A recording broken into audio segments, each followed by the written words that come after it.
Sabay-sabay natin alamin ang mga kaganapan na nangyayari sa ating bansa.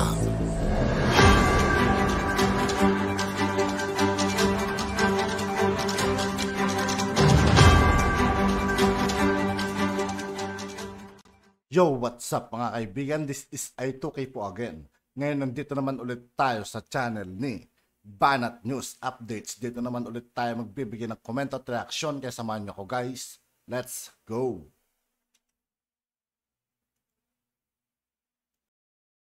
Ni S. Rodriguez, wag nyo pong ipagkamali na dinidiscuss ko to na may pinapanigan ako. Yung nangyayari po sa loob na may obviously napaka-obvious na merong power struggle sa loob, tinalo po yung kampo ni E.S. Rodriguez. No? Yan po yung katotohanan na naganap. At sa kanya pong pagkakagapi, no? Gusto niya pong magkaroon ng additional power. No? Para lang sa kaliwanagan ni Mike Abe, kasi ang dami rin nanonood kay Mike Abe. Baka nalilito rin. No? Katulad ni Mike Abe. Lito-lito siya kaya naman niya, siyempre, hindi naman ako papansinin niya, hindi naman ako sikat pero kaya niya namang double speak kasi yan. At the same time, pinupuri niya si Kibuloy, at the same time, nag-walk out siya. Wala rin akong pakialam sa kanila ni Kibuloy. Ang point ko lang, mali yung pag-intindi mo, Mike Abe, no? Ito yung facts di ba? Hindi rin ako pabor kala TP kaya Tunying, di ba? Na sila, pero naunawaan ko na ngayon na totoo kasi may record na si TP na sabi niya ng Malacanang, yung DSWD, naalala nyo, no? O ngayon, kay Tunying, mukhang totoo yung information ni Tunying, talagang nasa loob. Anyways, natalo sa power struggle, yun po ang katotohanan. Dinideliver ko po sa inyo yung alam nating naganap. At alam din po natin na naganap na humihirit po bilang chief of staff itong si Vic Rodriguez ng mga powers, di ba? Tapos, alam din po natin na naglabas po si Enrile ng payo. Kasi chief presidential legal ano siya, no? Legal counsel ng ating pangulo. So ang pangunahing trabaho nila ng chief legal counsel, payuhan yung ating pangulo. Pero at then, siyempre pangulo yung magpapasya. Ayun na hindi na unawaan niyan no? Ang pinayo ni Enrile ganito. No need na yung chief of staff. Tama yung sinabi ni Enrile, nabasa ko Hindi na kinakailangan niya kasi yung mga tapos, pero ang main tinutulan ni Enrile yung pagkakaroon ng additional power ng chief of staff. Dati naman na pong may chief of staff Traditionally, ang chief of staff nga, yung binabanggit ni Enrile, yung taga-ayos ng schedule ng Pangulo, mga ganun lang, no? Hindi po siya dapat magkaroon ng kasing kapangyarihan ng executive secretary. Alam po na lahat, no? Yung executive secretary ang isa sa pinakamakapangyarihan, kung hindi man siya ang pinakamakapangyarihan sa lahat ng executive, sa lahat ng mga secretaries ng Pangulo ng Pilipinas. Totoo po yan, no? O, hindi na po siya executive secretary.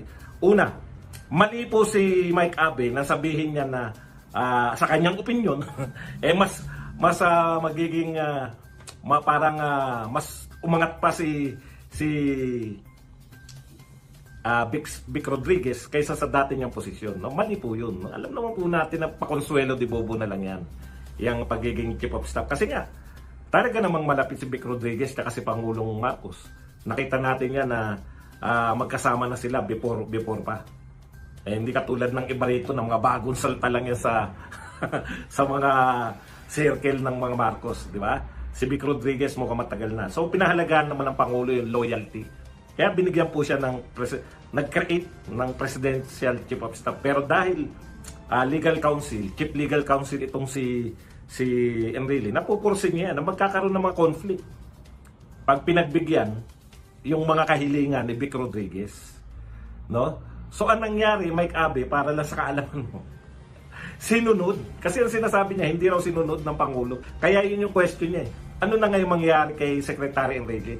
Hindi sinunod yung kanyang suggestion na wag magkaroon ng ano lang po yun Hindi po yun yung main suggestion ni Enrile. Ang pinakapangunahing suggestion ni Enrile, wag i-grant yung mga power na hinihingi, no? Katunayan, parang ganitong wordings ni Enrile. dapat nga wala na yung pwede namang mag-exist na wala yung chief of staff na yan. Totoo po yun. Yun po ang katotohanan, no? Sir Mike Abe. Pasensya na po.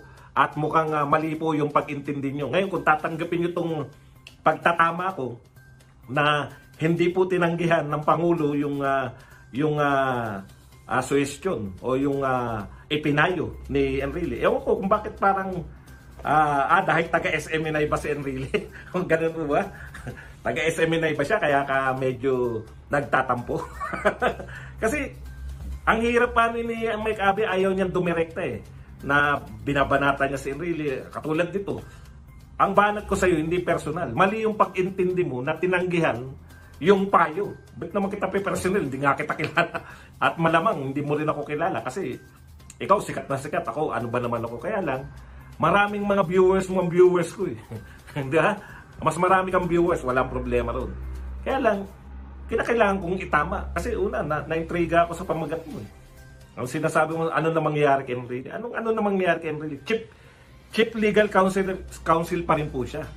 Obvious naman na pinagtatanggol mo si Vic Rodriguez. Wala naman akong problema ron na pagtanggol mo si Vic Rodriguez. Talagang ganun pumapanig kayo, nakisama ka di ba?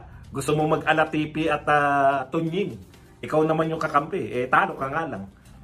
Immaterial sa akin yan Hindi po yan. Ang tinatama ko sa iyo, Mike Abe, hindi totoo na hindi sinunod si Enrile. Actually, kaya walang power, kaya hindi po nabigyan ng power, nag-create po. Yun na nga sinabi ko sa inyo, yung loyalty nga yung pinahalagahan ni BBM malamang. Nag-create talaga ng dati meron na yan. Chief of Staff para kay Rodriguez, no? Di ba? Pero wala yung mga hinihingi niyang power. At mali rin yung pag-intindi mo na mas parang powerful pa dahil malapit siya sa Pangulo. Wala na pong mas pa-powerful sa Executive Secretary, no? Pasensya na, Sir Mike Abe.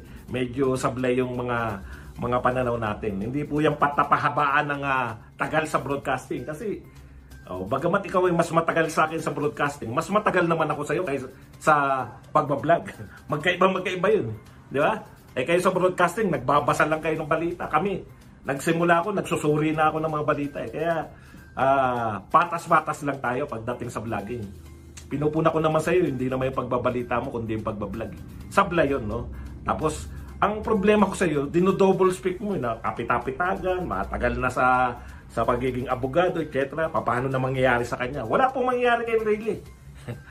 Si Enrile, Chief Legal Counsel pa rin.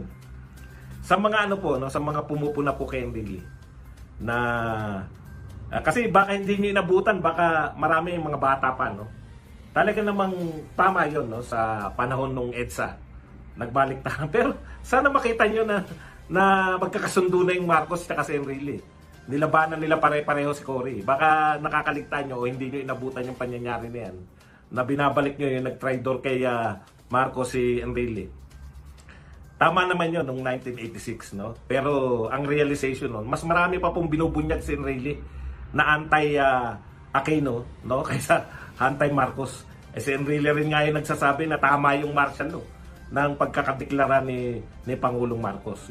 Kaya ano na yan, no? Yung kung babanatan nyo si Enrile dahil nung panahon pa ng 1986, ipinaalala ko lang po sa inyo na lumaban din po si Enrile mismo kaya Cory Aquino. Hindi rin po nagtagal yung kanila.